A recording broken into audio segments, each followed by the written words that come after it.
Hi, welcome to Chat with Sonlight. Like Sonlight's curriculum offerings, we will explore homeschooling through the lens of a literature-based, Christ-centered education. Join us for everything you might be interested in for organizing your homeschool, connecting with others, and details on literature-based learning, and maybe a few sneak peeks. Hello, I am Johna with Chat with Sonlight, and today I have invited Ronda Olson, our product development manager from Sonlight. She's going to chat with us about the process of changes at Sonlight. This time of year, homeschool moms are starting to dream about the upcoming new year. What's going to be new, what's going to be upgraded. So we start looking at the new curriculum packages. Sonlight does an excellent job of keeping a lot of our same books we used 25 years ago in our packages today. But as a mom, I can testify that Sonlight has gone through several variations of packages, but they have always been for our betterment. This year is no different. We have several tweaks or changes in our packages, but they're all for the good. I would like to introduce Rhonda. Could you introduce yourself and tell us a little about yourself? Sure. I'm Rhonda Olson. I am the product development manager for Sonlight. I've been with the company a really long time. So I have been through all of those changes you've talked about and have seen some of the books that have stayed the same as well. So excited to bring the new changes this year. Rhonda, when do books get identified that they need updating, and why do they get identified? We regularly go through all of our books just to see if they're the most current and up to date. We always want to share the best of the best. And so regularly we go through it. There are some times when a book goes out of print and we can't get it any longer. And so we'll need to replace that book, just one specifically. And then there are other times throughout the year that we just look at a whole package, like one course, and look at each book and say, is this really the best book for this subject and this child age range? And so we do regularly look through all of our books. Oftentimes we want to bring all of our new changes and new adjustments to the curriculum at the same time that our catalog is released. So they're ready and available for you in the spring, and you can look through it in the summer, and so you can have it ready for your fall school start. So I know this upcoming year, you've already put out, you talked with Sunny earlier on YouTube. We have those videos to watch where you talked about some major upgrades. What's the process? Like if there's one book that goes out of print, what process does Sonlight step through to change that book? So like, I'm trying to think of a book that we had, like Romeo and Juliet. We changed books recently. I saw that in the upgrade, the corrections. So what was the process? What steps did you have to go through to get that change in place for our moms and families to use? Right. Specifically that one went out of print. We were no longer able to get the same edition that we had before. So oftentimes we have publishers that send us books. We have customer recommendations. We've got a large library of books that we have to pull from. Sarita reads books regularly as well. She's always reading new books that come out from publishers, ones that interest her.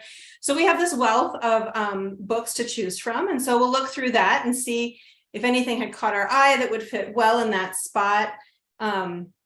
We always look if there's certain characteristics of a book we need, a certain age range, a certain topic, a certain size of a book. We'll look at all of those things. Generally, we can find something. There's so many books out there to look at. We can always find something to fit if we need to adjust the rest of the curriculum to make it fit. But we really look at that just to make sure it is a right exchange for what we've done. And we always look to make it better. Is this better than what we had before? And oftentimes, like one book goes out of print and there's a wealth of like books that are better to like put in place. So it's awesome to be able to have that chance to just really evaluate what we have and always make it better. So the process of we switched to a whole different book. At that point, the IG has to be updated. Somebody has to read through. What does that look like? Right. We review, we have people read through the book to make sure it's still appropriate. Then we do have to update the instructor's guide. We create a whole new schedule that will fit where we're reading the appropriate amount of pages each day, and it really fits well within what's already there. Sometimes we'll have to adjust other books and say, well, this new book needs more time to be read. And so we'll adjust other things as well. Then we look through and we make vocabulary. We point out the vocabulary words that are in there. We'll come up with new notes. We'll come up with questions that are appropriate for this book as well. For parents to kind of check and see if their kids are understanding what's going on. We'll create new map and timeline activities that go with that as well. If it's in a language arts guide, sometimes we have to adjust the creative expressions assignment that's done that week. We'll have to adjust what's on the activity sheets, especially with science. That happens a lot. Well, we'll have to adjust the questions that are being asked so that they're still found in the book and it's still appropriate. So there's a lot of writing and editing and proofing that all goes into that to make that happen in the instructor's guide. Do we have any books that are Sonlight's books that are our books, as opposed to, going to Usborne or Usborne, however, depends on where you live in the United States, depends on how you say that. Yeah, we definitely do. Sonlight does print some of our own books.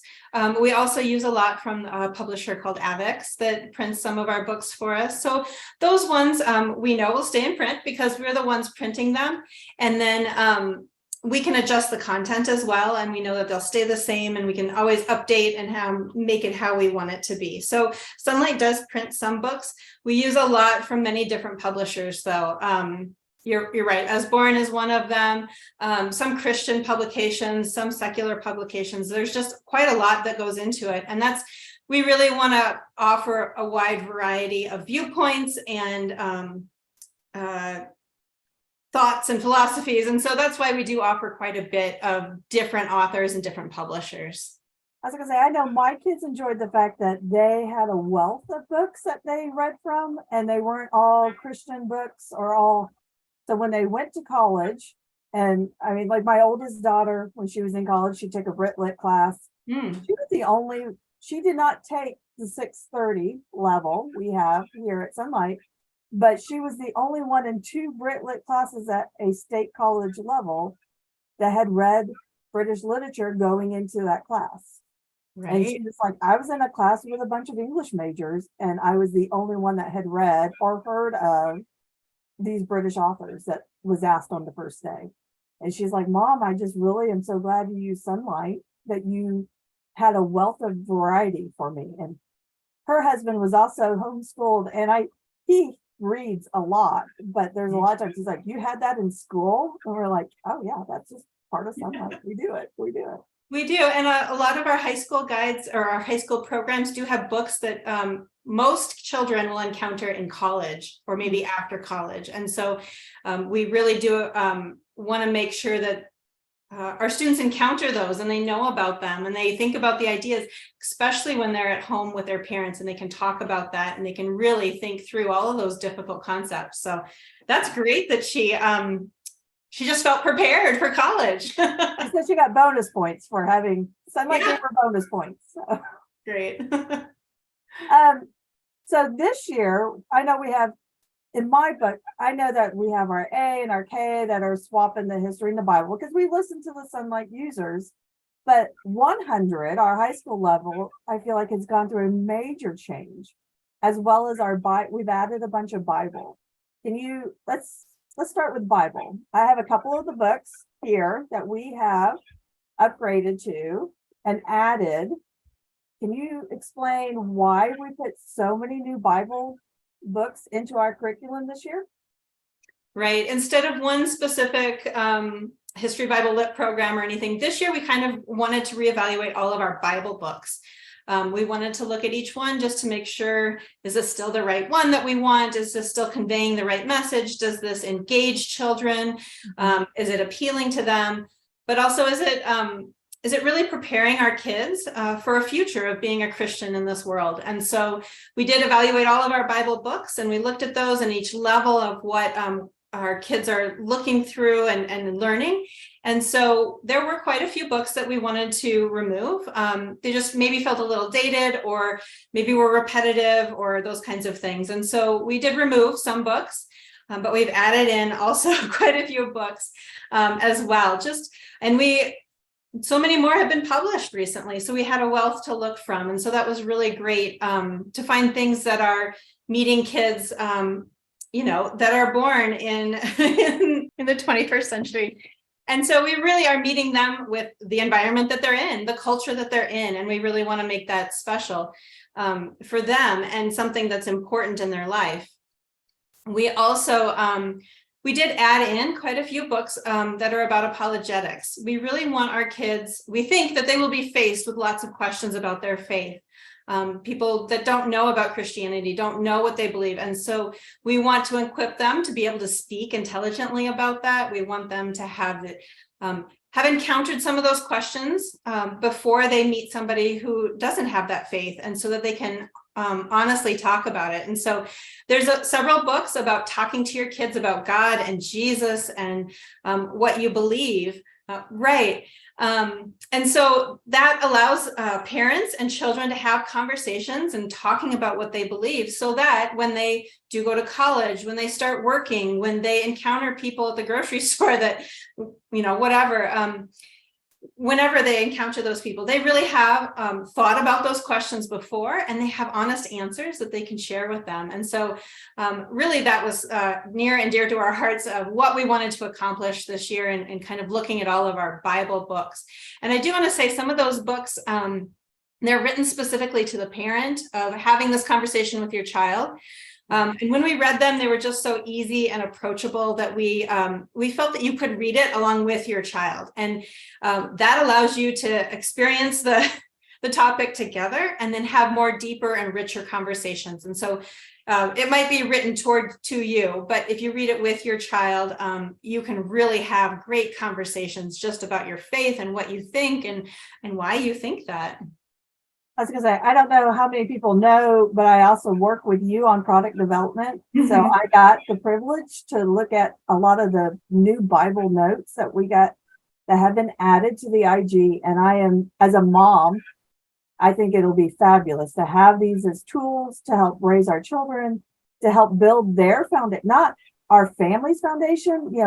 I feel like our family was solid, but our goal is to raise our children to have their own foundation to be standing on, not mom and dad's foundation. And I think these will be excellent tools to help equip our children to have their own firm foundation on their faith. Okay.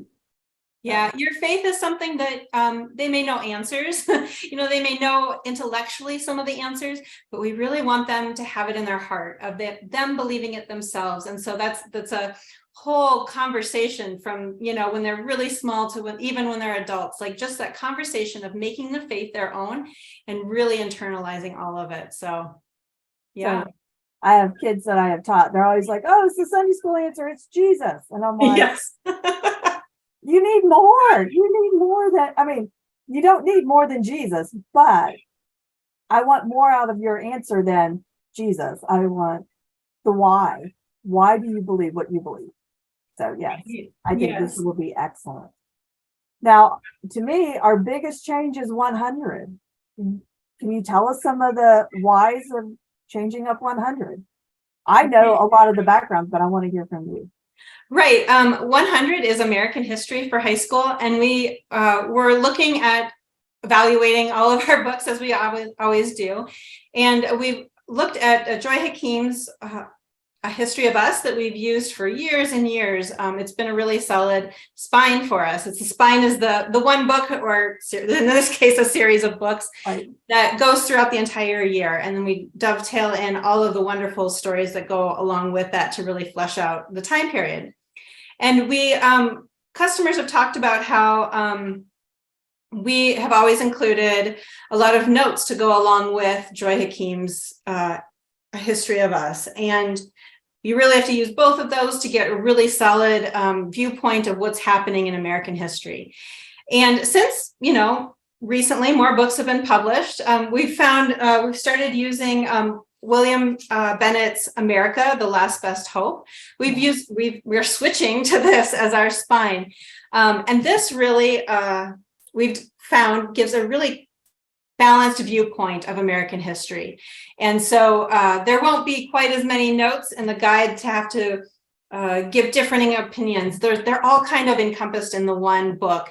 And so we think that will be really great for those high school students that are learning about American history. Mhm. It also talks more, not just about the facts that happened or events that happened, but really the why behind things, what people were thinking and feeling, and their motivations for doing certain things. And so that really gives students a well-rounded view of our founding of America, and it goes up to our recent history as well. So I think, so we've changed our whole program to use this new spine. There are a couple other titles that have been removed, and a couple of them have been added to really flesh out those different time periods as well. But we think this new...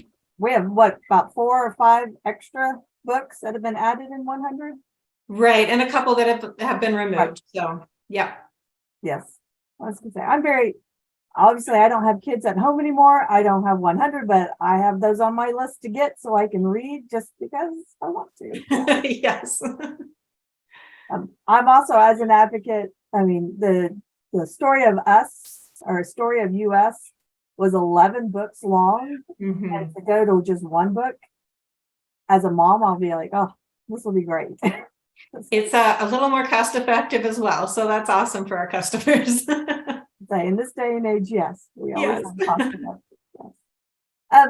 Is there any other upcoming changes or things that you just wish every mom understood of what Sonlight goes through, that when they're picking books or whatever? I mean, is there anything you would like to add? Yeah, I think I talked about this before, but it's just a continual process. Our curriculum doesn't stay the same. We always adjust it to meet what customers are telling us, what we see in the market, and what we think is the best for our children. So it's just always changing and always moving. And we love it when customers say, we ran across this book and we thought it was a Sonlight book and we wanted to share. Like, that is so helpful. And if it's a great book, we want to share it with the rest of the Sonlight community. So yeah, we're just constantly changing, and we love that. I say, and if you have a book that you think would be an excellent Sonlight book, you can always contact main@sonlight.com to send in your reference. Send us a link to the book or a photocopy of, the title or whatever. Picture of the cover, yeah. Picture of the cover. Don't give away any copyright stuff, but yeah. So, Rhonda, thank you for coming today and joining me here at Chat with Sonlight and just explaining to us how the Sonlight process goes about changing books or looking for new books and what really goes behind the scenes, which is what we wanted to know about. And if you, audience, have an idea or you have a comment or a question, just remember you can contact me at connections@sonlight.com and let me know any of your suggestions, and I can pass to Rhonda if I need to, or I can go from an idea for another podcast. Thanks for joining me today. Thanks, Johna.